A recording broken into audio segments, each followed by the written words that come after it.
You bear with me. So I know this is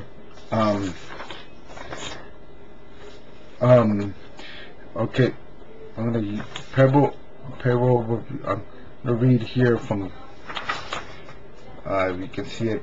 It's called Federal State Income Tax and Payroll Withholding Taxes on Personal Income were authorized by the passage of the 16th Amendment to the Constitution in 1938.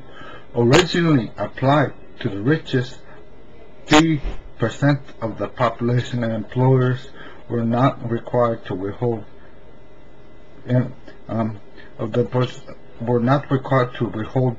taxes from employee paychecks. The Tax Payment Act of 1943, which was during the time of the New Deal,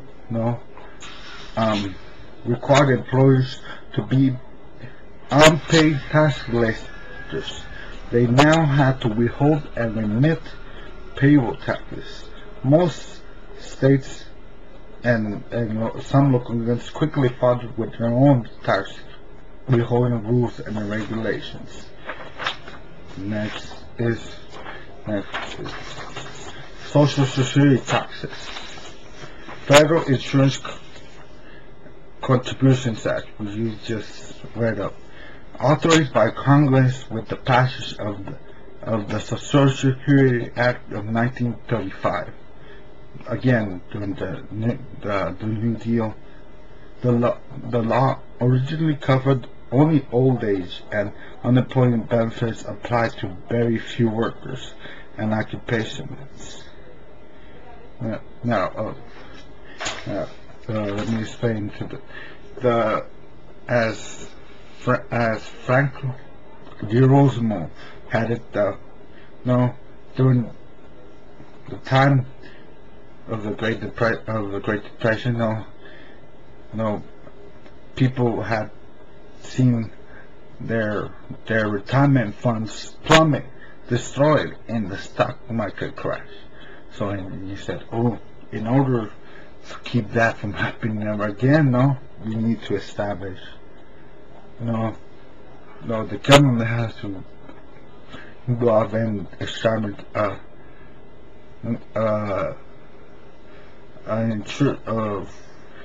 Social Security system to, as a hedge, against such crashes, so that the older people have retirement funds when they retire, but as we know, and as more people are starting to find this out, that the Social Security system is practically unfunded.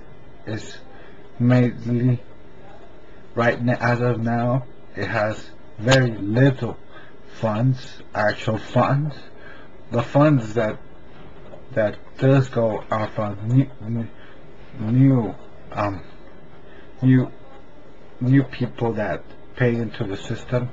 The other funds that were supposed to be reserved for the people who have been paying into the circuit have been spent in its place.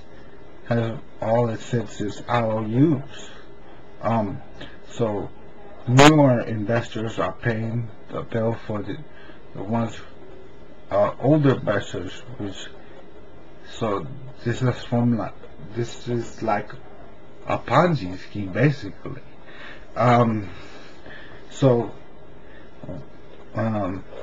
When you put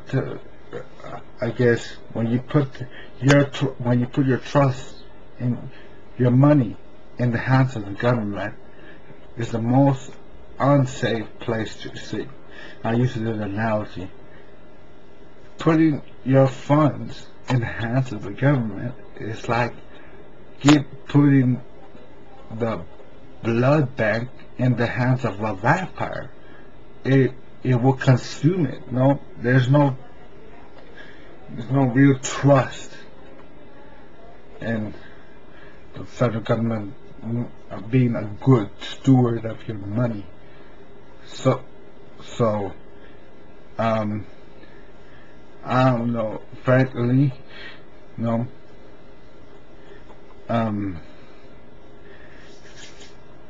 Right now, I have no,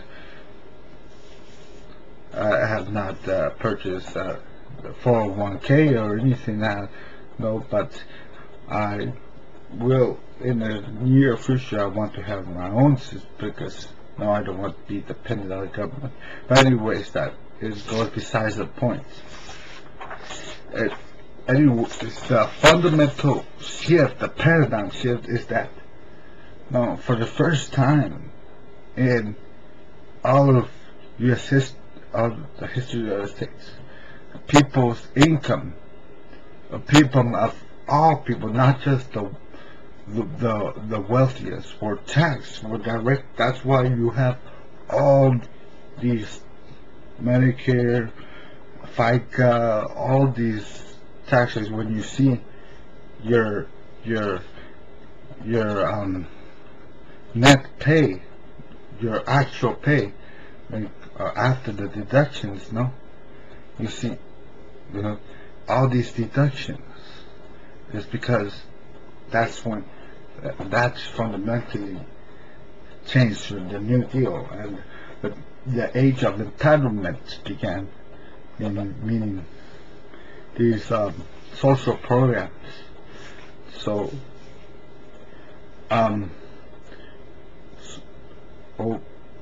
something as big is going to happen in the next year or so, and I'm not gonna get into it right now, but I just wanted to let my viewers know how what a game changer the New Deal was, particularly because it changed the role of government. Before, the government could intrude in the private sector. No, it couldn't.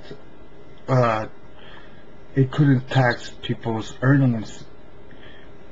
It was your property. Your income was your property. But now, if it fundamentally changed, now the government has the right to come and collect taxes from your income. So with that said, I hope you tune in for the next, which I'm gonna